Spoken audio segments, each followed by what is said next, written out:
What is up, YouTube? Welcome to Panfro Games, and in today's video, we have another Pokemon Scarlet and Violet news and leak update to share with you all today. And we are about a month away from the release of the game, and the leaks are getting juicy, and Riddler has given us a lot to talk about in today's video. And of course, guys, if you're new to the channel, please subscribe and like the video. I really appreciate it. Starting off with some great news for Scarlet and Violet, Riddler confirms, did you enjoy Ino's OST? This time, it's like Black and White 2.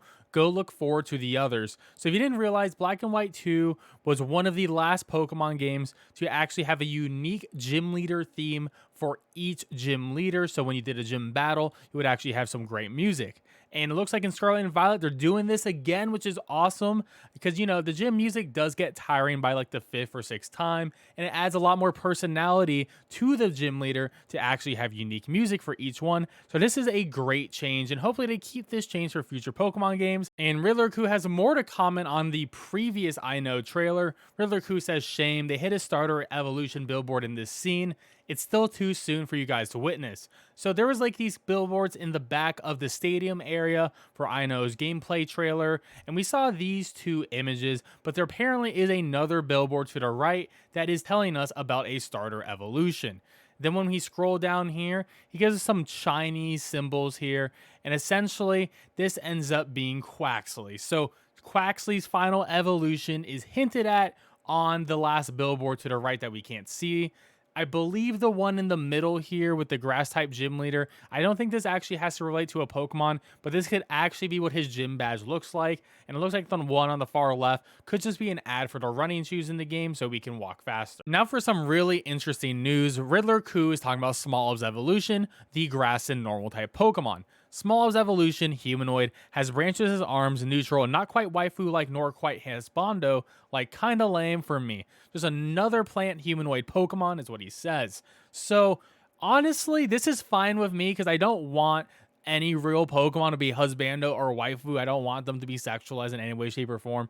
But I am excited for something, you know, like an Ent. It seems like it's going to be something like a Maractus. It's going to be more of just a regular plant, but it does have like arms and legs. And I really like this fan art here from Kai0014 of the Smoliv line. We know it's going to be evolving twice, and we know it's going to be grass and normal throughout. So seeing it as a black olive in the final form seems pretty cool. And let me know in the comment section below, what do you think about Smoliv's potential final evolution? Personally, I like this art design. However, let me know what you want from it. And we actually get some information about bug type Pokemon for Scarlet and Violet too. So Adrive asks, got any fun info about the bug Pokemon? And Riddler says, my favorite Paradox is Future Moth, though she is not a bug type now. So that is the future form of Pokemon Violet's Volcarona, and we know that's going to be a fire and poison type, so it is dropping the bug type completely. And Riddler had some more information with bug types to share with us. He says, bug fans attention please, you can get all new on early routes. So if you don't know, he's saying all the new bug types you can get on the early routes, which is fantastic. And there are 3 new bug types that you can get in this game. If you didn't know, there is a spider, there's a beetle, and then there's a grasshopper / common rider Pokemon. And we actually know the types of these already. The spider is going to evolve once, and it's going to be pure bug. The scare beetle is going to evolve once. It's going to be bug and psychic. So that's going to be very similar to orb beetle. So I wonder how that's going to shake out. And then the common rider grasshopper is going to be bug and dark. And apparently the last form is going to be really badass and cool. So that is the bug type I'm going to have on my team. I'm a big fan of bug types personally, but bug and dark is a type we have never seen before in Pokemon. So I'm really excited to put that on my team. And honestly, I really hope it has some sort of Scizor vibes to me, because at least this fan art rendition of the potential form has that vibe for me. So I am really excited for the new bug types as well. And then Riddler answers this question, who is the most feminine out of all of the starter evolutions? And he says, Hammer Lolly, female only. So he completely ignores the actual question, or he just did not understand the question that was asked to him. But the Hammer Lolly, which is the Fairy Steel Pokemon, an Elite Four Ace Pokemon that apparently is a 3-stage evolution Pokemon, is a female only. So we're going to have to wait and see about more information on that, but that is cool that we now know that is 100% a female Pokemon. And then Riddler actually reiterates and is like, oh wait, I understand what the question meant now.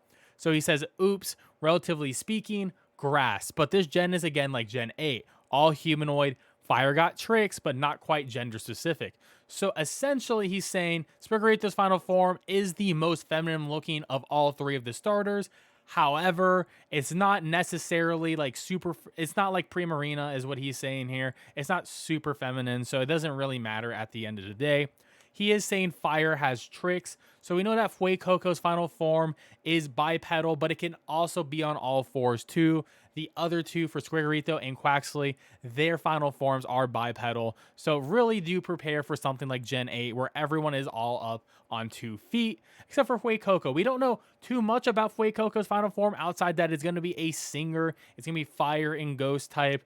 But I think it is interesting that it does go on all fours and then it can stand up. I guess it stands up when it may do a singing move is probably what I'm thinking at this point, but maybe it's mostly on all fours. So that's really interesting. Nothing really gender specific for the starters here. Riddler Coup also tweets out, well, bad news for CUSO4 fans.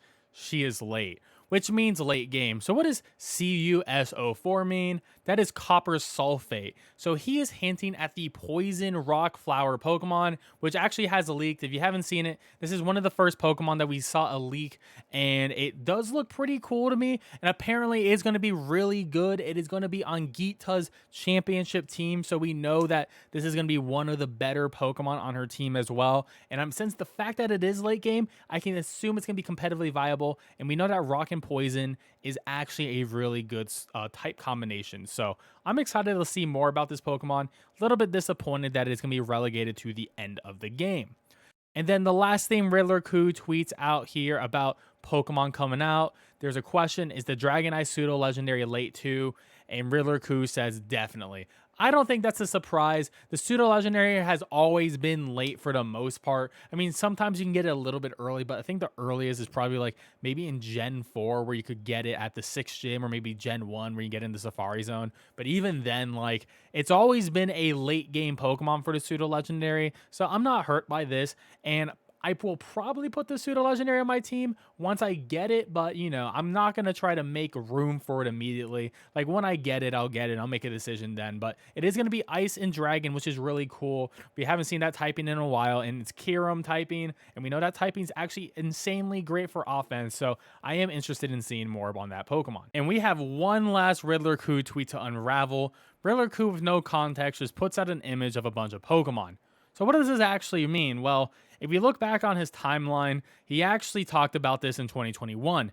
Unavailable Pokemon in Gen 8, hopefully they can shine in Gen 9, get used to the roster selection every 3 or 4 years from now on. And there is some Pokemon that are on this list. However, some of these Pokemon are off the list now because Pokemon Legends Arceus has came out, and that game added a bunch of Pokemon back into the game.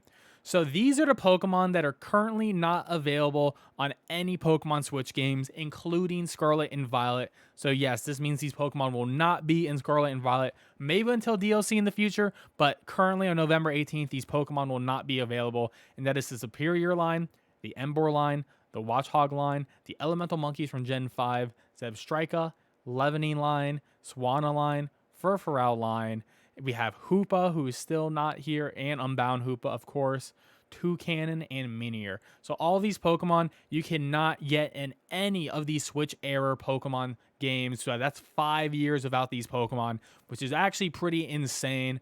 And I do think a lot of these Pokemon are going to be coming back, because let's be real, there's a lot of these Pokemon are black and white Pokemon, so that's definitely going to be the next remake in a couple of years. I bet in 2 or 3 years, we'll see a remake for Black and White or Black and White 2, so I am pretty excited for that. But yeah, we're not going to see these Pokemon anytime soon, but hey, maybe in the DLC in 2023, we can only hope for that, right?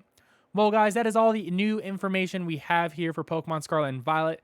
Personally, I think there's going to be a new trailer this Wednesday, so stay tuned for that. I just have a hunch, because at this point, we are about a month away, and there's only 4 weeks left for marketing to keep pushing out stuff. And, well, there's a lot of Pokemon that haven't shown off, even mechanics or even the Paradox Pokemon, Gym Leaders, Elite Four, yada, yada, yada. So I assume we're going to be seeing some new stuff soon. Well, let me know in the comment section below what you want to see from Pokemon Scarlet and Violet from these upcoming trailers. I also suspect we're going to get the data mine in a couple weeks too, so stay tuned. Anyways, guys, thanks for watching. I'll catch you guys next time, and please subscribe if you're new. Peace out, and have a great one.